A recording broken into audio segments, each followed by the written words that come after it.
Hello students, I am Nisha Mishra and today I am going to teach class 9 and our today's topic is history, class 8 का history and it is all about the third chapter society of rural area। तो जब हम लोग का east India company ने जब हमारे India पे पकड़ बना ली, धीरे धीरे सारे किंगडम्स ख़त्म होते गए, तो वो लोग कैसे रूरल जो गांव के जो थे वहाँ पे कैसा उन लोग का सोसाइटी स्टार्ट हुआ। तो सबसे पहले तो रेवेन्यू सिस्टम उन लोगों ने स्टार्ट किया। रेवेन्यू सिस्टम के उन लोगों ने दीवानी स्टार्ट की। उड़ीसा, बंगाल, बिहार, बैटल ऑफ पलासी के बाद जब बैटल ऑफ बंगाल से हो गया, बक्सर, बंगाल, ये सब पलासी सब कंप्लीट हो गया, तो उन लोगों ने क्या किया, दीवानी सिस्टम रज़ा खान के थ्रू उन लोगों ने कंपनी लैंड रेवेन्यू स्टार्ट करा। सबसे ज़्यादा लैंड रेवेन्यू ही लिया जाता था। फिर उसके बाद से उनको रज़ा खान पे भरोसा नहीं था, तो उन लोगों ने बाद में वॉरेन हेस्टिंग ने क्या किया कि उन लोगों ने रेवेन्यू सिस्टम स्टार्ट किया ताकि, और इसकी वजह से उन लोगों ने विलेजर्स, जो गांव के लोग थे, जो फार्मर्स थे, उनको बहुत ज़्यादा एक्सप्लॉयट करने लगे, उनको बहुत ज़्यादा परेशान करने लगे। फिर लेकिन कंपनी को कभी फुलफिल जितना उनको चाहिए था उतना उनको कभी मिलता ही नहीं था, क्योंकि ऑब्वियसली उन लोग की डिमांड बहुत ज़्यादा थी। जितना सप्लाई ही नहीं हो पाता उतना वो फार्मर्स उगा ही नहीं पाते थे, तो उनको देंगे क्या, उनको अपना भी नीड फुलफिल करना था, तो कभी उनकी नीड फुलफिल ही नहीं कर पाए। तो इसके बाद से उसका से हमेशा इनस्टेबिलिटी रहा, मतलब वो लोग चाहते थे कि उन्हीं की रेवेन्यू से लेकर वो लोग अपनी कंपनी का आगे बढ़ाएं, लेकिन कभी फिक्स रहा ही नहीं वो रेवेन्यू, तो इसलिए दिन पे दिन इनस्टेबिलिटी रहा। ओके, तो बाद में परमानेंट सेटलमेंट, ऐसे डिफरेंट तरह के उन लोगों ने स्टार्ट किया रेवेन्यू सिस्टम। तो चलो एक एक करके पढ़ते हैं। सबसे पहले स्टार्ट हुआ परमानेंट सेटलमेंट। परमानेंट सेटलमेंट 1793 में लॉर्ड कॉर्नवालिस ने स्टार्ट किया था। ओके, और इसका मतलब था कि जो राजा और तलुकदार थे वो लोग ज़मींदार बने, और ज़मींदार को कहा गया कि वो लोग रेवेन्यू कलेक्ट करके कंपनी को देंगे, और जिसके वजह से उनको अमाउंट, और इसके बाद इसका अमाउंट फिक्स्ड होता था कि जैसा आपका फर्टाइल होगा लैंड का, सबसे इतना आपको रेवेन्यू देना है, और वो फिक्स्ड रहता था। ओके, इसके कुछ ड्रॉबैक्स भी थे, कुछ डिसएडवांटेज भी थे। क्या था डिसएडवांटेज कि बहुत ज़्यादा हाई होता था रेवेन्यू। ओके, तो जब पीजेंट्स दे नहीं पाते, जब फार्मर्स दे नहीं पाते, तो उनकी ज़मीनों को बेच दिया जाता था, ऑक्शन हो जाता था। जो बोली लगता है ना, वैसा बोली लगता है, ऑक्शन करके उनके ज़मीनों को बेच दिया जाता था।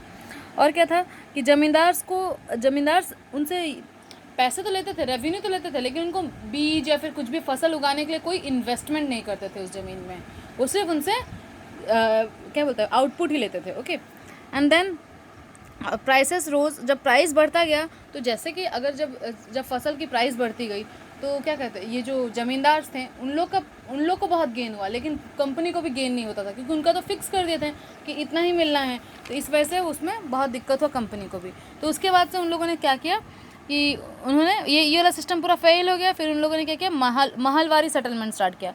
महलवारी सेटलमेंट को हॉल्ट मैकेंजी ने स्टार्ट किया था 19th सेंचुरी में।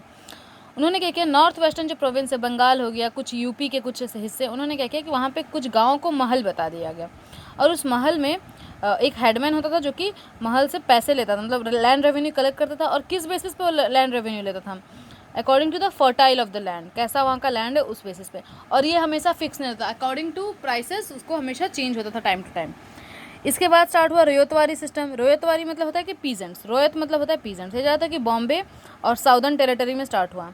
ओके, पीजेंट्स को क्या किया, पीजेंट्स को ही ज़मीन का मालिक बनाया गया, और अगर वो लोग रेवेन्यू नहीं पे कर पाएंगे तो उनके ज़मीन को वापस खरीद लेते थे वो लोग उन लोगों को बेचना पड़े, उनको ज़मीन छोड़ना पड़ जाता था। तो ये सब चीज़ें हुई, और इसके वजह से बहुत, और इसका भी रेवेन्यू कोई फिक्स नहीं था। ठीक है, according to land, according to कैसा फसल हो रहा है, सबसे वो लोग फिक्स अलग अलग जगह पे अलग अलग चेंज, मतलब एक ही गांव में अगर दो ज़मीन और दोनों पे अलग अलग तरह के फसलें उग रहे हैं, तो लोग उस हिसाब से फसल के हिसाब से वो लोग रेवेन्यू लेते थे, जो कि हमेशा हाई ही रहता था।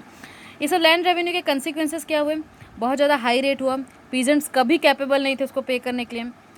रेवेन्यू कलेक्टर, मनी लैंडर, ज़मींदार, ये लोग सब फार्मर्स, पीजेंट्स को बहुत एक्सप्लॉयट करते गए, बहुत बर्बाद कर दिए, उनके सारी चीज़ें हड़पने लगे।